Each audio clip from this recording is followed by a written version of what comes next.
Bună seara și bine ați revenit la butic. Bună seara și la mulți ani tuturor românilor. La mulți ani. Da, să fiți sănătoși și veseli. Noi suntem Loredana Iordache și Ciprian Moraru și vă dorim o Românie așa cum vă doriți și voi. Cât despre emisiunea de astăzi, numai artiști avem invitați. Am revenit în platou în această seară deosebită, este 1 decembrie, este Ziua Românilor. Alături de noi este Lucian Obreja, manager la o agenție de modele, ca să vedeți că avem artiști din toate domeniile, că și asta e un mod de artă. Ai organizat în weekendul acesta un eveniment foarte important, Student Fashion Day. În primul rând, bună seara. Bună seara. La acest eveniment am fost coorganizator alături de Casa Studenților, alături de doamna Luminița Nacu, care au coordonat de fapt întreaga activitate. Partea de modeling din cadrul unui astfel de eveniment reprezintă un singur segment, efectiv, fiindcă un eveniment de modeling este destul de complex. Putem spune că evenimentul, ținând cont că au fost 2 ore de spectacole și implicând peste 150 de persoane în mod direct, dovedește că modelingul este complex prin implicarea numărului mare de persoane, a numărului mare de activități care au loc în spate. Să amintesc echipa de make-up, echipa de coafură. O să avem oricum și câteva fotografii mai acuși de acolo. Să te întreb până ce o să înceapă să curgă foto. Uite, chiar avem fotografii. Aici da.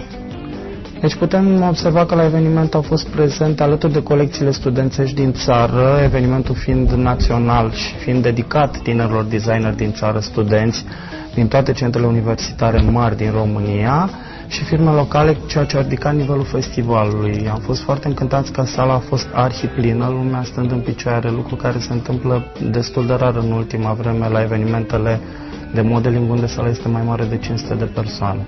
Am reușit să realizăm acest lucru, ceea ce, cel puțin pentru mine, este o satisfacție extraordinară.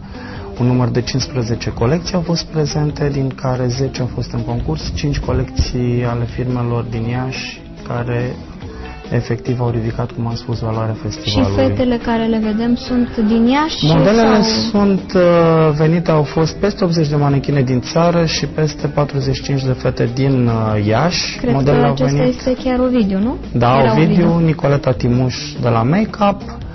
La acest eveniment am încercat tocmai să obținem ce este mai bun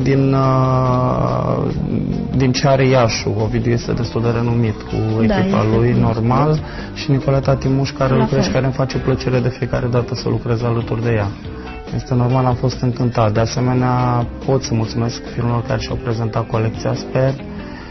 Nichi Cristina Nikita, Nanet, Papucei, Biu, Ionuț Olaru, un tânăr designer care mi-e place foarte mult cum lucrează și mi-am permis să-l invit în festival, precum și tinerii designeri care au venit și au prezentat colecții lucrate, iar într-o perioadă de criză să poți lucra o colecție, să o aduci la nivel de prezentare de modă, nu este puțin lucru, ținând cont că tinerilor designerilor este foarte greu să obțină sponsor sau sponsorizări, de toată munca lor este realizată chiar de către ei. De asta am spus că ne vom axa și atunci sper să vorbesc mai mult tocmai de partea lor, fiindcă ei sunt de fapt artiștii, nu modelele. Manechinele, eu aș compara mai mult modelingul cu un sport. La fel cum în sport există echipe de divizia B și C sau există un Real Madrid, la fel și la noi modelele sunt la diferite nivele. Bine, orice fată din Iași, dacă o întreb, probabil este model sau măcar 90%. S-ar putea să aibă dreptate, dar acum depinde la ce nivel lucrează. Și aici sunt mari diferențe între un model care câștigă 1 milion de euro pe an și un model care participă la un hosting sau o reprezentare de mod. Oricum, astfel de evenimente cum e Student Fashion Day sunt foarte importante pentru Iași, pentru că mai deschid porțile tinerilor, cum spuneai tu. Da, și chiar se fac remarcați, urmând apoi să participă la evenimente mai mari sau chiar găsindu-și un loc de muncă, ceea ce este foarte important. Perioada asta de criză chiar e important. Dacă ești un tânăr designer care promiți, automat cu siguranță va exista o firmă care să aibă nevoie de tine, spun. Uite, noi avem Ciprian e absorbit, a văzut fotografiile cu fetele și a spus gata, data viitoare să-l chemați în juriu, că el vrea să jurizeze. N-am jurizat modelele, dar vom face și un concurs național de modeling cu siguranță la anul în care va exista și un juriu al presei. Așa ar și trebui. Cazul, adică sunt și foarte obiectiv. Promitem, da, deci promit că te voi invita. Tu ești genul ăla obiectiv, să-ți spun eu cum te duci la fata, auzi, vrei să câștigi locul de... Da?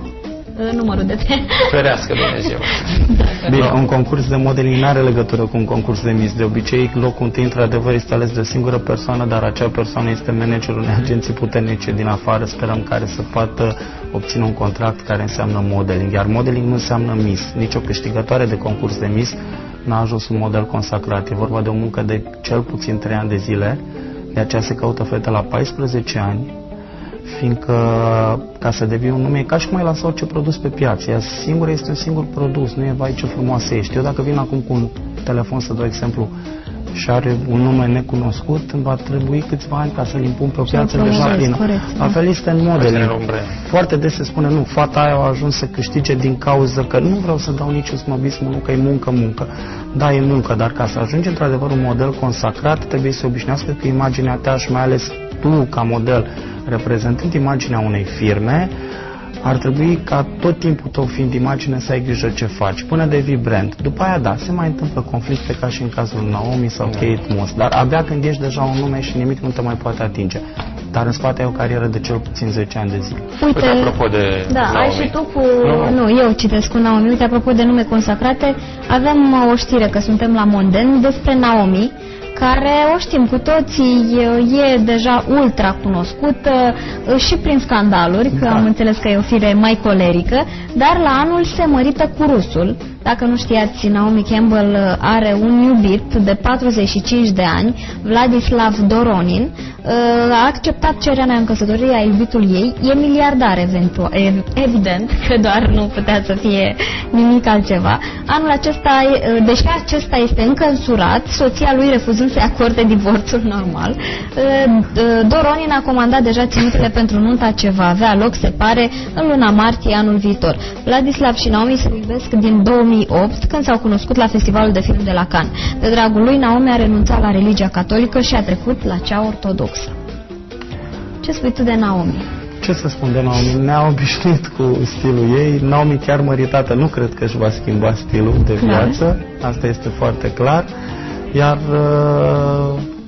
faptul că se mărită este normal, un eveniment monden care va coopta presa probabil în acea perioadă.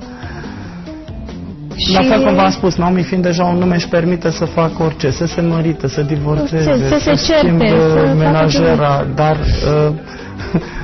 ea rămâne în primul rând prin campaniile care le-a făcut un nume care este greu să-și schimbe tipologia. Nu e cea mai tare din punctul tău de vedere în lume? Mi se pare puțin, nu, asta este clar, dar cel mai tare din punctul meu de vedere este exact ca în fotbal. Este absurd să spui că cineva este cel mai tare. Sunt jurii diferite, dau premii diferite. Aici, efectiv, piața dictează. Fiecare designer, în momentul în care își alege imagine pe glob, un anumit model, pentru el acel model este cel mai tare. Sigur că modelul acela este mult mai burgoesc, este imaginea unei case, să dau un exemplu, Armani sau Gucci, etc., decât să fie cea mai tare aleasă de un anumit juriu. Pe nimeni nu mă interesează. Este vorba de pur business. Este un brand. Luciana, tu ești manager de agenție de modeling.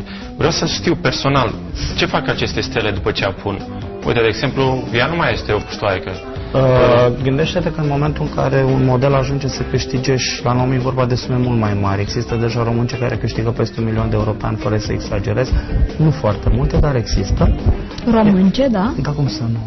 Tot e vorba de România și româncele noastre. De exemplu, și a ajuns la suma aceasta. De ce să vă mire? Diana Dondoie, 5 milioane de euro. Irina Lăzăreanu. Pe an? Pe an, da. Nu, dar când vorbesc de Irina Lăzăreanu, vorbesc de 6 milioane de euro pe an. Deci se fac bani, se pot face bani. Da, dar în spate este o muncă de câțiva ani. Deci sunt peste 10 modele din România care depășesc 300.000 de euro și câteva care depășesc acel 1 milion de euro, asta este clar. Doar că în momentul în care ai suma asta, te gândești să și investești, nu ți-l asaltează. Fiind încă tânăr și trăind într-un mediu în care modelele au în jur totuși oameni care au cel puțin 2 facultăți, nu vorbesc numai de bani, orice fotograf la nivelul acela are cel puțin o academie de artă. Și sunt oameni cu o anumită cultură, fiindcă în momentul în care vorbești de modă, vorbești totuși de artă vestimentară când ajungi la cel mai înalt nivel și te întâlnești creator și automat te gândești să investești. Și full meserie. Unele fete chiar știu să apucă de fotografie. Da. Chiar Caterina Ivenghia, care este model, la rândul lor devin, da, e model de tot până acest moment, face teste foto cu modelele noi din plăcere momentan. Ok. Luci, hai să mai trecem la o știruță foarte rapid, ultima pe această seară.